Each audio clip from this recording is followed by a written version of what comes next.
আর যখন প্রধানমন্ত্রী নরেন্দ্র মোদী কথা বলছেন তখন মমতা বন্দ্যোপাধ্যায় আজ মহিলা সংরক্ষণ সংশোধনী বিল নিয়ে মোদীকে জবাব দিয়েছেন এক্সপোস্টে।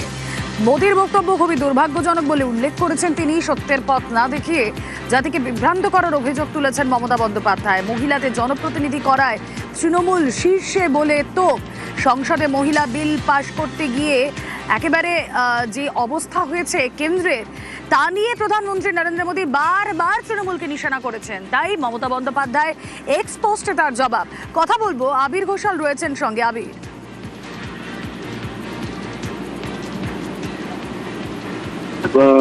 মমতা বন্দ্যোপাধ্যায় এক্সেন্ডেল পোস্টের মধ্যে দিয়ে তিনটি বিষয় উল্লেখ রয়েছে। প্রথমত, তিনি একটি প্রশ্ন তুলেছেন যে 28 সেপ্টেম্বর 2023-এর পর কেন এতটা সময় নেওয়া হলো এবং কেন এসে গোটা বিষয়টিকে মহিলা সংরক্ষণ বিলের প্রসঙ্গের কথা বলা হচ্ছে।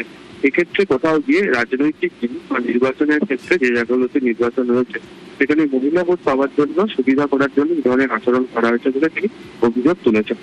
দ্বিতীয়, তিনি যে বিষয়টা উল্লেখ করেছেন তার মধ্যে তিনি পরিসংখ্যান দিয়ে তুলে ধরেছেন যে তার দলে পঞ্চায়েত, পুরসভা থেকে শুরু করে সাংসদ, বিধায়ক যারা রয়েছেন বা এই ফোরামগুলো দাঁড়িয়ে তারা কতটা দিয়েছেন এবং কত শতাংশ জনগণ তাদের সেখানে রয়েছে তার পরিসংখ্যান তিনি তুলে ধরেছেন। আর তৃতীয়ত, তিনি উল্লেখ করেছেন যে যদি ভাষণ দিতেই হয় তাহলে আগামী দিনে এই ধরনের কোনো বক্তব্য রাখে যেন পার্লামেন্টের ফোনে দাঁড়িয়ে তিনি যেন দেন। তার কারণ সেখান থেকে সাংসদরা বাকি তাদের কাছেও যে তথ্য রয়েছে, তাদেরও যে বেশ কিছু প্রশ্ন রয়েছে এই সংক্রান্ত প্রশ্ন তোলার সুযোগ তারাও পাবেন এবং সেই ধরনের প্রশ্নের উত্তর দিতে চান না নরেন্দ্র মোদী, সেটাও তিনি কটাক্ষ করে উল্লেখ করেছেন। যে কারণে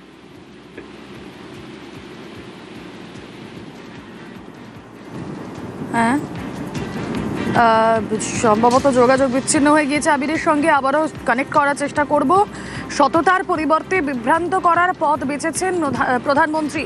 মোদীকে এক্সপোজে তোপ মমতা বন্দ্যোপাধ্যায়। 2000 মহিলা বিল আগেই পাশ করা হয়ে গিয়েছিল 2023 সালে বলে দাবি তৃণমূল কংগ্রেসের। আর এই বিলকে সামনে রেখে ঘুর পথে ডিলিমিটেশন বিল পাশ করাতে চেয়েছে মোদী শাহ,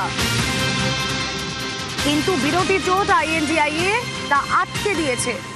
এটা কোথাও গিয়ে বিরোধী জোটের কাছে একটা নৈতিক জয়ও। আজ যেই কথা এক্সপোস্টে লিখছেন মমতা বন্দ্যোপাধ্যায়, তার মধ্যে তিনি উল্লেখ করেছেন লোকসভায় তৃণমূলের নির্বাচিত সদস্যের 37.9% মহিলা, রাজ্যসভায় 46% তৃণমূলের মহিলা প্রতিনিধি বলে দাবি মমতার। কথা বলবো, আবির ঘোষাল রয়েছেন সঙ্গে। হ্যাঁ আবির, তুমি যেমন বলছিলে। দেখো, বাংলা এবং তামিলনাড়ুর ভোটে মহিলা ভোট একটা এবং এইখানে রাজ্যের ক্ষেত্রে দেখতে পাওয়া গিয়েছিল যে মহিলা ভোটের একটা বড় অংশ বিজেপি বিরোধীদের ক্ষেত্রে সামিল হয়েছিল।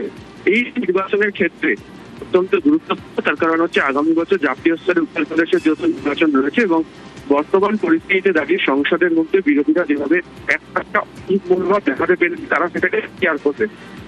এই পরিস্থিতি কাছে পাওয়ার জন্যই যে ধরনের মন্তব্য করা হচ্ছে বা জাতির উদ্দেশ্যে ভাষণের মধ্যে দিয়ে আক্রমণ চালিয়েছেন মমতা বন্দ্যোপাধ্যায়। চ্যালেঞ্জ করে তিনি আগামী দিনে যদি এই ধরনের জাতির উদ্দেশ্যে কোনো ভাষণ দিতে হয় তাহলে সেটা যেন পার্লামেন্টের ফ্লোর থেকে তিনি যেন দেন। যদি পার্লামেন্টের ফ্লোর থেকে না দেন, তার কারণ হচ্ছে তিনি সংসদদের প্রশ্ন এড়াতে চান, তাদের যে যুক্তি, তাদের যে তথ্য এবং তাদের যে বক্তব্য রয়েছে সেগুলোকে এড়িয়ে যেতে চান। ফলে এক্ষেত্রে আগামী দিনে তারা সেই